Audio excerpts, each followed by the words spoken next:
Okay, so this is the EIN part 3. And this one I'm going to talk about my situation at the highest extent was fucked too. And the planets didn't create that. But what do you think created that at the highest extent level for me? I was the boss then, yeah, but I was fucked. It looks like something revealed things that I didn't know it revealed, like a rapid dilemma, like a faster than me. But what that is something like uh, what is more powerful and quicker than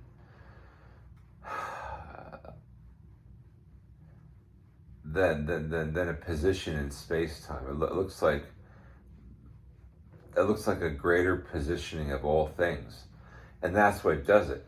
The problem is this. That isn't a picture within a picture too. That's a comedy. It's a comedy. The position of all things is what does it for people, really. Position of all things, not just planets of things that they've been related to. It looks like what the comedy is all the time is what you reveal and what you don't want to reveal. But what that is pretty much for the most part like a rapid dilemma. Because why a dilemma? It splits it in half again. It splits the problem in half. Dilemma too. Dilemma, or it could be more things in a dilemma. Dilemmas have several accounts of problems or several situations of problems. That's all I want to talk about in this one. And what do you think the progression of all things would be, though? As I mentioned, a picture within a picture, right? No, it could be you different at a different position. It could be what you affiliated with. Could be not just you. It could be things beyond the self. Now, the humans have the self. It could be what accidentally was created, like an albatross, about you or me. And it could be something of a configuration that you've left behind at one point and become like out of the picture totally. Now, what it looks like really, though, in my opinion, what it looks like is when you outposition yourself, but not as a self, as something greater than the self. And it happens quicker than you can know it. At the highest extent, it could happen immediately too. It looks like you're already against yourself, and that's the comedy of existence too. From my particular character point of view, it's like I've been against myself the whole time. Really, I've been against myself the whole time because I don't trust shit. I don't trust being in a chaotic position initially. But what started the whole thing, what was the whole big bang of the whole thing, what was the beginning of it for me was that I was too powerful always. I always began already in motion too. And I was already too powerful for myself to deal with my own problems. And then I started bugging out, and then I began bugging out. What started the whole thing really though in detail was like this. I didn't know myself at one point, and I surprised myself shockingly. It happened to me at the beginning at one of the beginnings of this problem, and then from that point on, it ricocheted throughout all the existences that I've ever existed. And it's kind of scary because it looks like things don't ever equate because I'm at war with myself. And then it looks like an equation that never can be rectified ever in time because I made sure of that.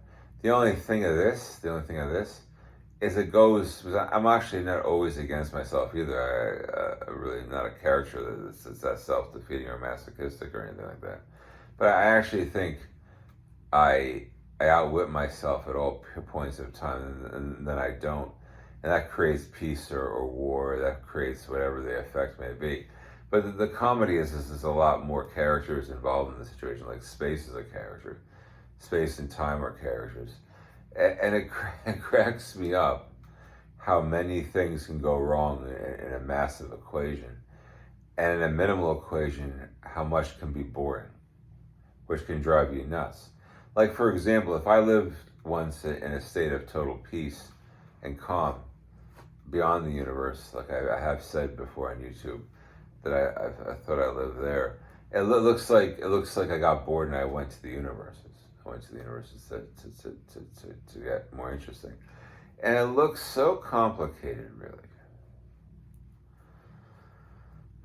as to what suits anyone for a period and a duration that's not about time, but for in timelessness. If you are always at peace, you kind of can go insane. The thing of it is, nothing that I've ever come across really is that cool that they can just always mellow out. The only thing is nothing that I've ever come across has been easily understood, though. It looks like the positioning of the great positions of time, the great structure of everything that makes up someone's time, is so chaotic, really. It's so chaotic. It's like wilderness, too. It's like a jungle. People never make heads or tails of anyone's time, and they themselves don't either. But the crazy thing is that everything corresponds somehow. And that's what gets everyone. Everything can correspond at certain intervals of time. And then then the picture gets crazy. Because that's like a phenomenon. It looks like, getting back to me at the highest extent, I could see things that they didn't want to reveal too. That's at the highest extent, though. The only problem is it was a war between revelations a lot too. The whole thing becomes like too complex for me to give a damn. But on a better note, what I could say at the end of this is picture like 10 minutes. What can happen in 10 minutes when you're by yourself, it's late at night like this, and you're just peaceful, quiet, peaceful? What do you think? How many things can happen in the context that I'm giving right here? I just did EIN, the series of EIN. What do you think can happen in just a simple context in space and time on Earth? It's almost like infinite things can happen. Is how I'll leave it.